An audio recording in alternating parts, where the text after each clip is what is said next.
This is A New Angle, a show about cool people doing awesome things in and around Montana. I'm your host, Justin Angle. This show is supported by First Security Bank, Blackfoot Communications, and the University of Montana College of Business. Hey folks, welcome back, and thanks for tuning in. Today is our June edition of Incentives and Instincts, a recurring series in which I speak with economist and friend Bryce Ward about some of the broader challenges facing our society. Bryce, how are you today? Summer is upon us, which is good and bad. True, but one of the upsides is it's easier to park here on campus. Is that right? That is true. Absolutely. There was very easy to park today. And so speaking of parking, we got a listener inquiry, a listener suggestion a couple of weeks ago that we should dig into parking. And it turns out parking's a pretty darn good topic and kind of right in line of what this series is all about. Most of us need it, and we think that we should always have it, that it should be available, convenient, and free. But probably very few of us have considered the many ways in which parking policies, or lack thereof, have shaped our cities and towns. And beyond that, parking is just one of those things that seems to bring out the worst in all of us, kind of like airports. So yeah, Bryce, why is parking interesting to you? We've tried really hard to make parking abundant, right? We want it to be free. We don't have to pay for it. We want it to be available whenever I want it. And we have created a system that has tried to deliver on that for many decades. Let's press on the we, for example. When you say we, think just general citizens have this expectation that if we have a car, it kind of comes with this implicit availability of parking wherever we want to put that car. Yeah, for whatever reason, we've allowed that to become the expected outcome. Yeah. Right. And suffering is the difference between expectation and reality, and so is joy. Yeah. And when I expect to be able to park basically where I want, whenever I want, and then I can't, that's where it brings out the worst in us, right? Sure. You know, I mean, people literally get killed over parking spots. Like, yeah. I hate parking. Everybody hates parking. Everybody hates looking for parking. People have studied this, right? So this guy Shoop, yeah, right? So an economist. He got some students, and they basically kind of fanned out in the 15 blocks in the commercial area around UCLA, like 20 years ago or something, to clock how long they could track cars looking for parking. Okay, right. And so, on average, they found that in that district during the day, it took 3 minutes of kind of circling around to find parking. Now, of course, that doesn't seem like very much, but when you're enduring those 3 minutes, it feels very stressful, right? There's real anxiety, there's real discomfort with that. Here in Missoula, that is a pretty rare experience. You know, it's basically if you need to park on campus during the school year, or if you're going to try and park downtown on Friday night. Every other place, you can probably find parking. Take a community like Missoula, and some of the other urban centers in Montana are facing the sort of painful realization that whether it's the average of 3 minutes or some other number, that those are minutes that we have not typically found that we had to factor into our schedule and our planning. I see this with students all the time. Oh, I didn't really plan for parking. And then the outrage gets, directed at whatever entity seems to, either have real or imagined control over the situation. And if I knew it was going to be 3 minutes, then it would be fine. Sure. I would expect 3 minutes, yeah. right? The problem with parking is that it's unknown, right? And that kind of variability is part of what drives the anxiety of it, right? And then, that's the internal thing that's going on inside of the person parking. Sure. Right? But the reality is that those 3 minutes are imposing costs on all the rest of us. They're adding congestion to the road. They're adding pollution to the air. So there's all sorts of fraught things that go along with how we try and park, and how abundant it is and what it costs to park, and both in terms of actual paying to park, but also in terms of the time and the energy and the frustration that it brings out in the world. So, all of those things are part of the cost of the system. Yeah, let's go through and stick with description for just a moment longer, because some of these statistics are pretty compelling, detailed in a really interesting new book by Henry Graeber called Paved Paradise, attributable to a Joni Mitchell song, That's right. I believe. Big Yellow Taxi. Yeah. So, one of the things you mentioned before, congestion. Turns out that studies have shown that in congested areas, about a third of the congestion is attributable to people looking for parking. So 1 in 3 cars moving through a busy downtown area is looking for a parking space. That sort of illustrates the height of the dysfunction here. When you posed this question to me, I think one of the questions you posed was, well, why can I never find a parking spot?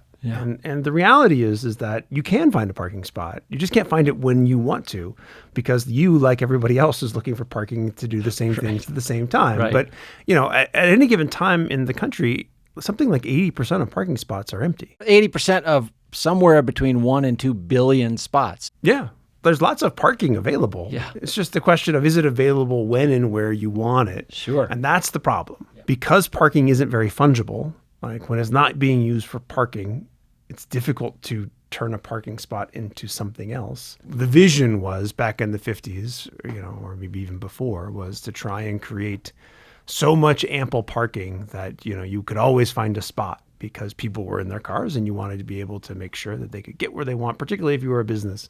Ultimately, we codified it. It's not just that the businesses chose to build the parking.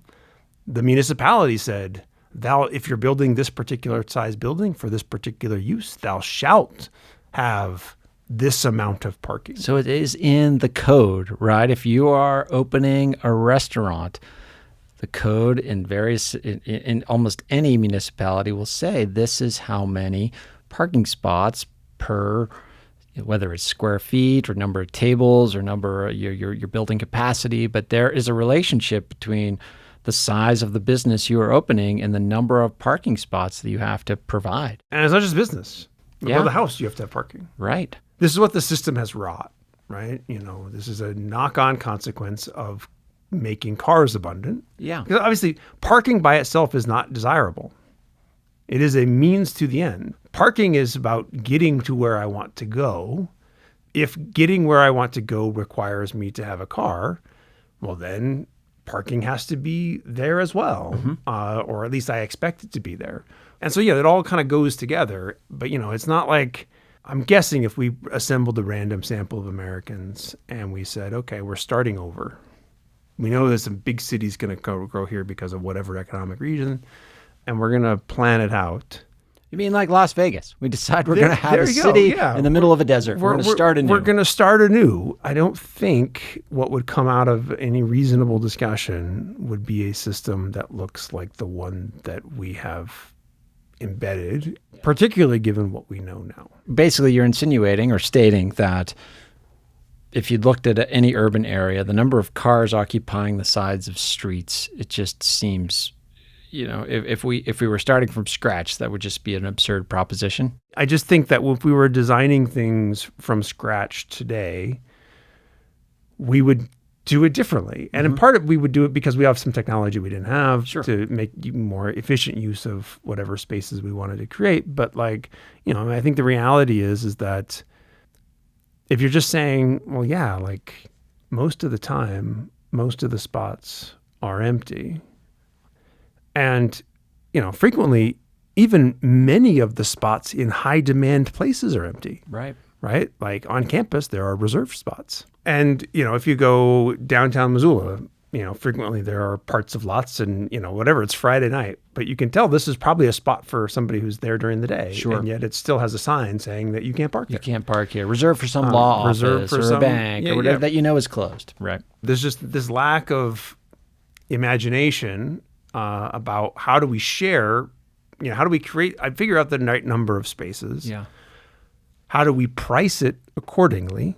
And then let the rest of the system evolve based on the availability of the parking, because what will happen is people will go, oh, I don't want to pay to park. More people would say, well, can we build more housing near all the things that I want to go to? Sure. I mean, I lived in not in Boston proper, but in the Boston metro area for 7 years. I didn't have a car. I walked everywhere. It was great. It was fine. And having a car in a city like Boston is onerous. It is. And it's very expensive. In fact, there's a city in Florida which took Shoup to heart kind of early on, or, even maybe a predecessor, because it was a planned kind of development, a recent town, right? So when it was built to be walkable. Okay. It was built to be, you don't need a car, most people, I think at some point when people studied this, like, people that lived in that town were getting in their car on average once a day. Okay. Whereas I think an average suburbanite it's like 7 times a day. 7 right? times a day. Wow. Yeah. The problem is that it's walkable, dense, lots of, shops, all that kind of stuff. It's a beach town as well. But like, it became so desirable that people from everywhere else tried to go there. Oh, yeah. To enjoy the amenities that they had Sure. created. And so then they had a parking problem. So then they took Shoup to heart actually recently and actually reduced parking, but priced it much higher. Pricing works, right? Yeah. So let's draw out pricing. When it comes to pricing, generally speaking, parking in garages is overpriced and parking on the street, curbside parking, is underpriced. Is that jive with your read of the data? Well, yeah. I mean, the garage parking, you've got to pay for the infrastructure of it, and the rate of return on whoever paid to build it. Municipal street parking. The insight behind a parking meter was, in a city, who takes all the choice parking spots? The person who gets there earliest. Mm-hmm. And who's that? Well, that's the commuter. So you would have all the spots in front of all the businesses being taken by somebody who's going to park there all day. All day, yep. Right? And so the inside of the parking meter was exactly this. Well, we should price it, and then the commuter will move further out, and we'll leave the spots that are cycling, for the people that are coming in and out of the things that are going on here. Yeah. And, that will be a better outcome. It sort of works. Problem is that in most municipalities, like, parking meters are now almost trivially cheap, so it doesn't really matter. Now, some places then, instead of restricting it by just pricing it, they then, said, well, this meter only allows you to park for 2 hours or 30 minutes. Time cap it. They just time cap it. And again, look, I don't love markets and everything, but I'm totally fine with markets and parking. I would love to see that technology or phone technology or whatever it is. Let's just put a sensor on every single parking spot. Yeah. And we can now have surge pricing. We can, variably price it. It's the busy time. Like, great. If you want to park here, pay more. People respond to incentives. Mm-hmm. Sometimes you think it's unfair, because people with more money can access it. But this isn't the way to solve the problem. Enough other problems for other people are created by the absurdity of our parking system. Yeah. In terms of congestion on the road, pollution in the air, whatever the unfairness is and how parking spots are currently allocated, that it just makes a ton of sense to take your reserved parking spot and have you reserve it for times when you want it. Yeah. And then you could release it for times when you knew you weren't going to be there. Right. And, in theory, you could create some sort of sharing arrangement where you got a discount whenever you released it. Sure. Look, wouldn't it be great if you could get online when you leave the house and say, hey, where's a parking spot? Right. Because they would all be linked. Yeah. Right. And be like, great, I'm going to reserve that one. In theory, we could also design technology that, like, if somebody else parks there that doesn't have your ID signal or whatever it is, that alerts the traffic police that, somebody's parking where they are not supposed to be parking, they haven't paid for this, automatically ding them. We have so much ability to make more efficient use of our parking, mm-hmm. right? And that's the first step, right? Is make it so that it is more efficiently used. And then we can start saying, well, gosh, it turns out that this parking here is just not that useful. But, at the margins, you start basically saying, well, gosh, it turns out that all we really need for this little set of businesses is a parking lot just right over there of this size, because it peaks here, you just figure out the peaks and the valleys, as opposed to what we've tried to do, which is mandate parking that is so abundant that it's always available or look, the only time that it's hard to really park at like a big shopping center is like at Christmas. Right? Like, you might have to walk a little ways. Sure. But the notion that there's no parking, no, it's almost never the case. Right. And, the other part of, trying to get away from regulating parking is because it's a means of restricting other things that we like housing. We'll be back to my conversation with Bryce Ward after this short break. A New Angle is supported by First Security Bank, Blackfoot Communications, and UM's College of Business. Access to capital, broadband, and education are 3 ingredients any community needs for success.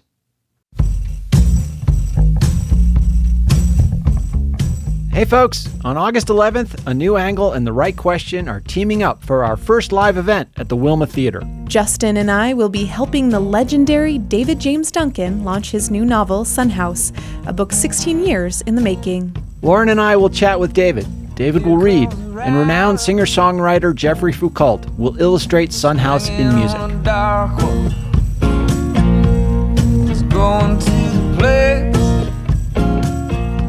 Montana Public Radio presents this evening of story, song, and conversation, August 11th at the Wilma Theater in Missoula. Get your tickets now at logjampresents.com. I'm Maureen Dowd of the New York Times, and you're listening to A New Angle. Welcome back to A New Angle. I'm here with Bryce Ward discussing the effects of parking on our cities.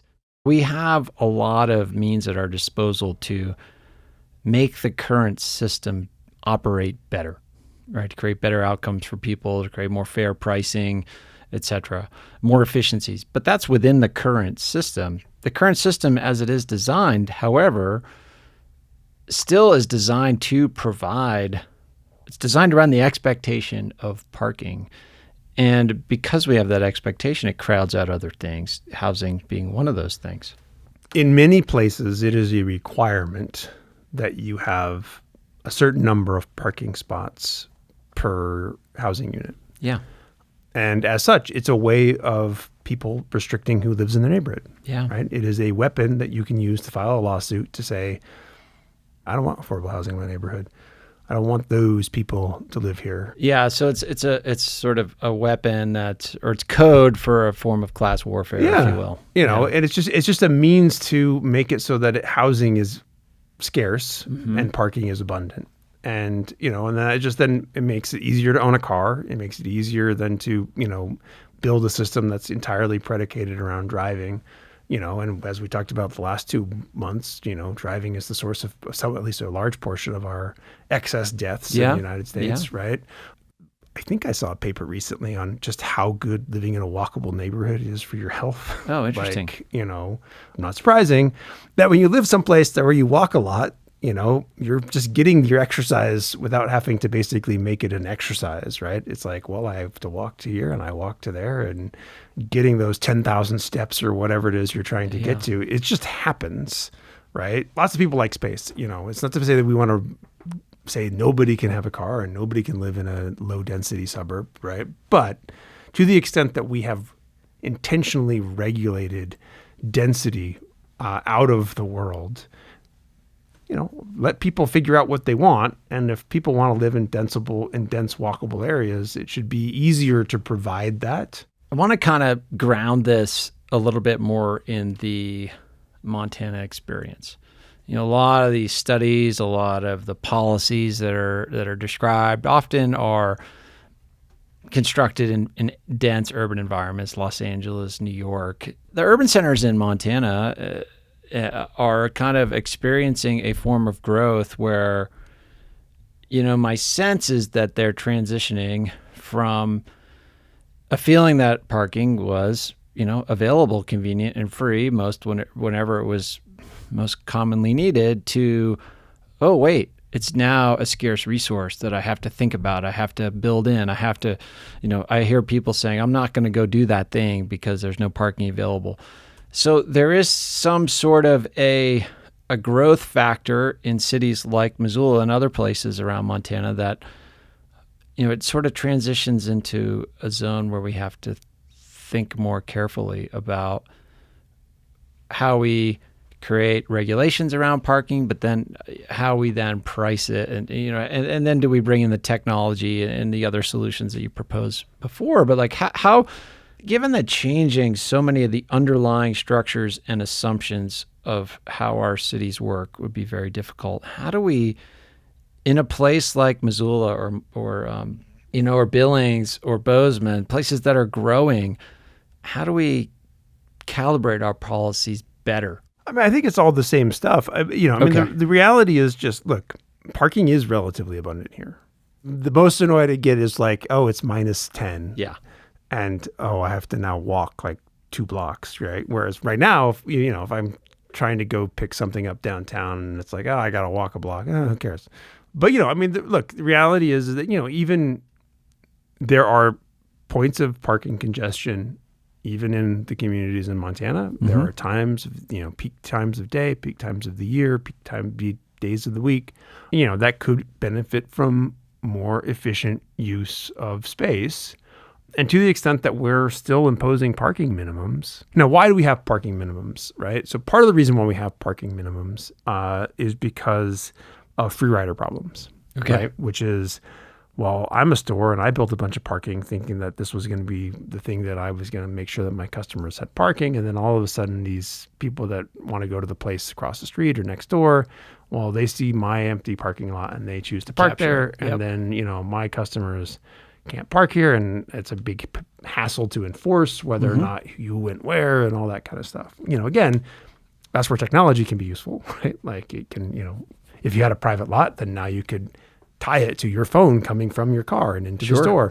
But, more ideally, we would just, again, say, great, well, how much do you need and how much does the area need? And we would be able to kind of adjust the market for it in ways that would make more sense. But in an ideal world, we no longer need to try and solve the free rider problem by mandating everybody provide peak level parking. Yeah, it seems like a crude tool to solve that problem. But wouldn't it be better if we had some means of economizing parking and allocating it in ways that, allow us to use more of that space for productive things as opposed to parking lots that sit empty most of the time. Yeah.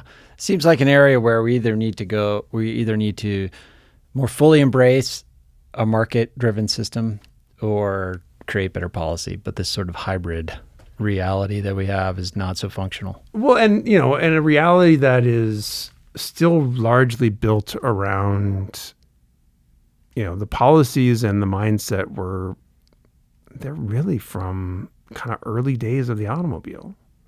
Yeah. It's still very much like, oh, we want to live in a car-driven society. Isn't that great? As opposed to where I think we are now, which is that we're trapped in a car-dependent society and we like our cars for certain things, but seems trivial. But even architecture, right? American houses are ugly because of the prominence of a garage.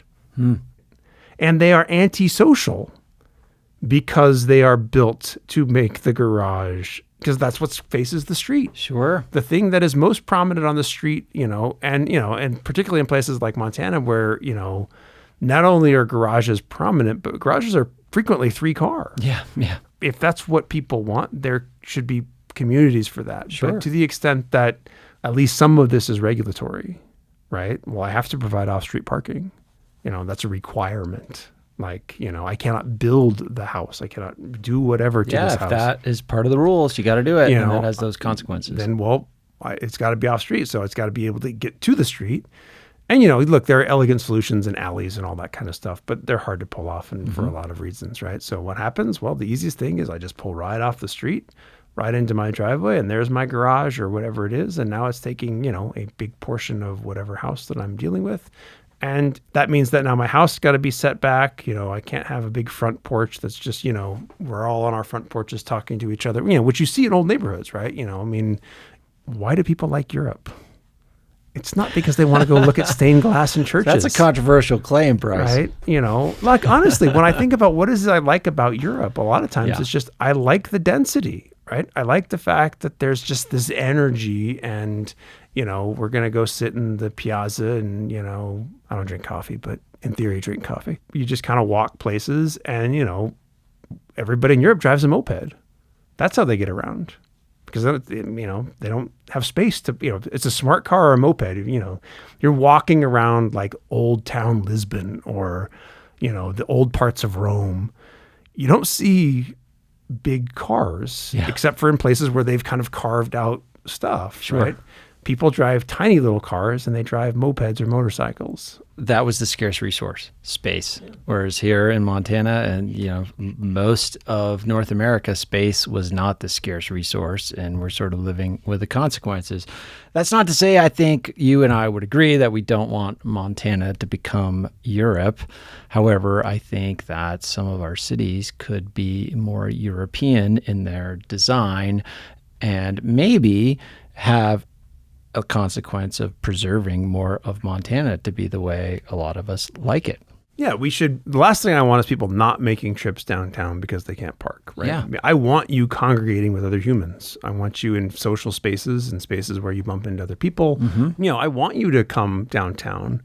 But to do that, we need to figure out how to make efficient use of parking, efficient use of our space, and focus the attention where there really is scarcity, try and maximize that efficiency. But for far too long, we've tried to solve parking issues on the supply side.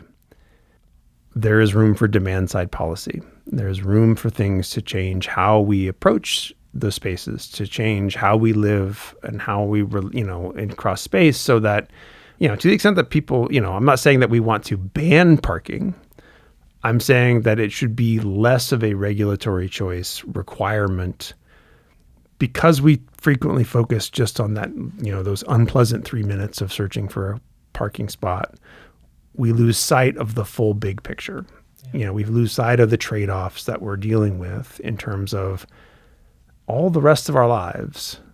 And, some of them are really hard to quantify, like there's more particulate matter in the air. And what does that do to me? I just think we have to take a bigger picture view, except that most people, some percentage of people will always hate this, right? So it makes it hard to make changes in this space, like pricing, just literally just putting prices on parking that are market prices. People hate it.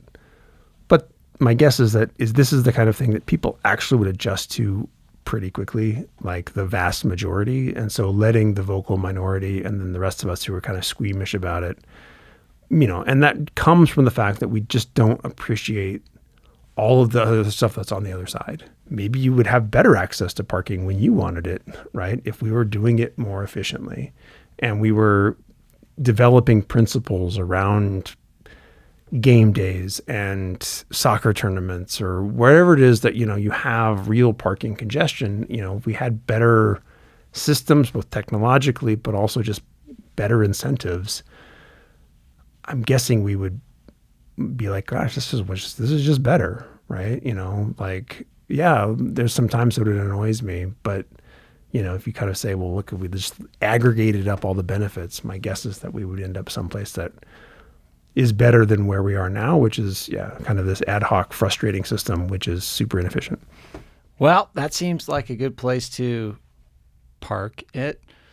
Sorry, couldn't avoid that one. But anyway, this conversation was motivated by a listener question, a listener email, and keep those comments coming. If there's topics that are interesting to you, let us know. You can contact us through our social media feed, A New Angle Pod. Reach out, let us know what you're interested in, and we'll try our best to unpack it. Bryce, thanks as always. Thanks again.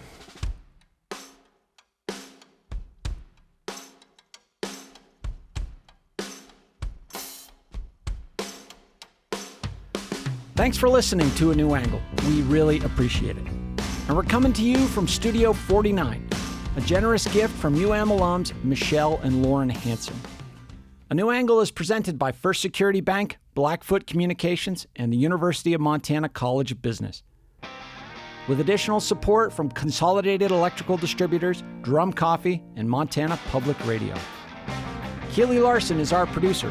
VTO, Jeff Ament, and John Wicks made our music. Editing by Nick Mott, social media by AJ Williams, and Jeff Neese is our master of all things sound. Thanks a lot, and see you next time.